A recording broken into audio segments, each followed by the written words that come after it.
Welcome to The Explainer. Today, we're going to talk about something pretty terrifying.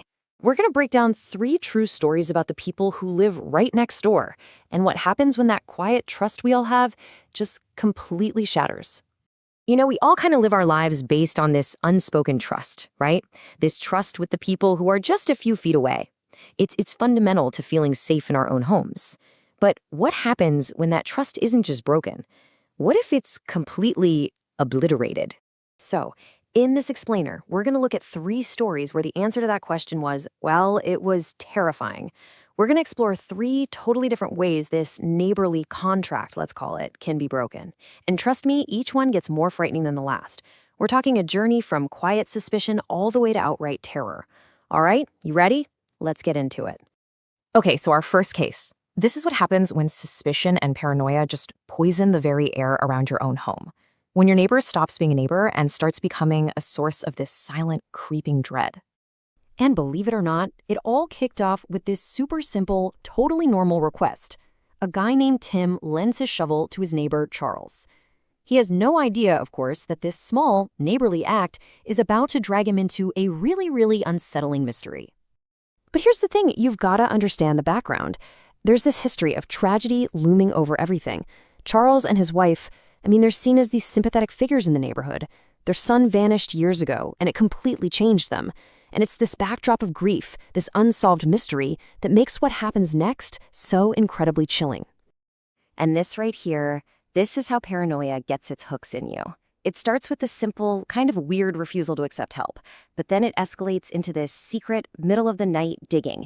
Can you imagine? You're Tim, you peek outside, and you see a garbage bag at the bottom of a freshly dug hole.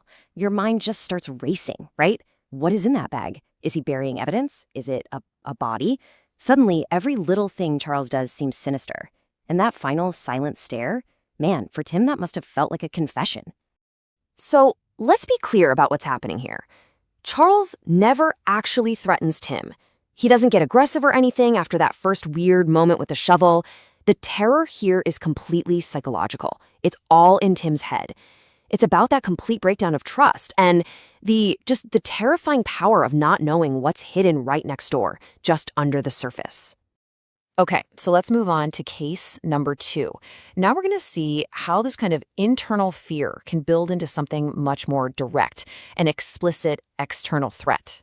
In this story, the danger isn't just imagined. Oh no, it's promised. This one starts with a 15-year-old kid and his little brother. They get this kind of weird invitation from their neighbors, Todd and Eric, who are known for being quiet and, well, not super friendly. And as you can probably guess, this invitation turns sinister fast. And this is where it all goes wrong. You can just see the chilling difference between what they thought was going to happen and what actually did. They're expecting a normal afternoon, shooting some BB guns. Instead, they're faced with a bag full of real loaded handguns. It instantly becomes this incredibly dangerous adult situation. Now, the kid's smart. He realizes how bad this is, grabs his brother, and they get out of there. But the story is far from over. So yeah, we are way past suspicion now. This terror ramps up from one single, shocking event, a gun to the head, into this long, drawn-out campaign of psychological warfare. You've got the constant staring, the rock throwing. All of it is designed to do one thing: keep him quiet by making him absolutely terrified. And that right there perfectly shows the shift, doesn't it?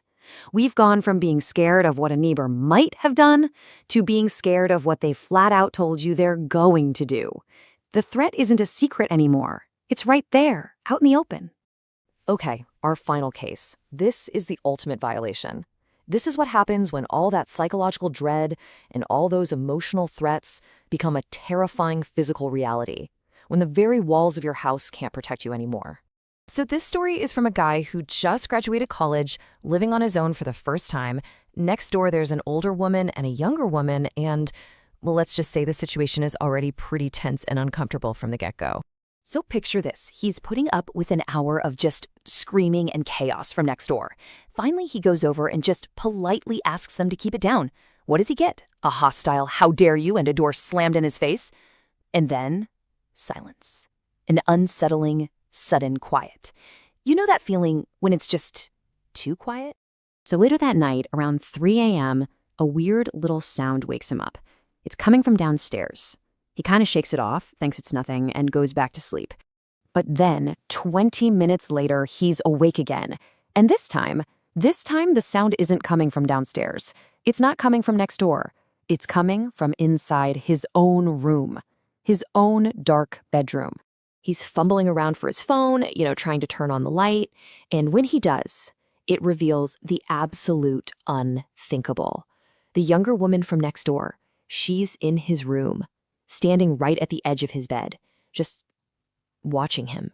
He screams. She screams back. It's chaos. He's scrambling to get to the door, trips, looks back, and she's coming right after him. Somehow he manages to slam the bedroom door shut, locking himself out in the hallway. He's calling 911, and on the other side of that door, she's just pounding and screaming. His home, his sanctuary, it's been breached. And that's it, right there. That's the complete and total collapse of that neighborly contract we talked about. The fear isn't just a suspicion anymore. It's not just a threat. It's real. It's a physical confrontation inside the one place on Earth you're supposed to feel totally safe. So, after all that, what do these three insane stories really teach us about fear and where it comes from? Let's break it all down. Okay, so what we've seen is this really clear and frankly terrifying progression. It starts with that psychological breach, right? The fear of the unknown, of what your neighbor might be hiding. Then it ramps up to an emotional breach, the fear of a known threat, of direct intimidation. And finally, it all culminates in a physical breach, the fear of immediate, real danger, an invasion of your home. So I guess the big takeaway here is this. The scariest stuff, the horror that really sticks with you, often comes when that one place you're supposed to feel completely safe isn't. It's a scary reminder, isn't it?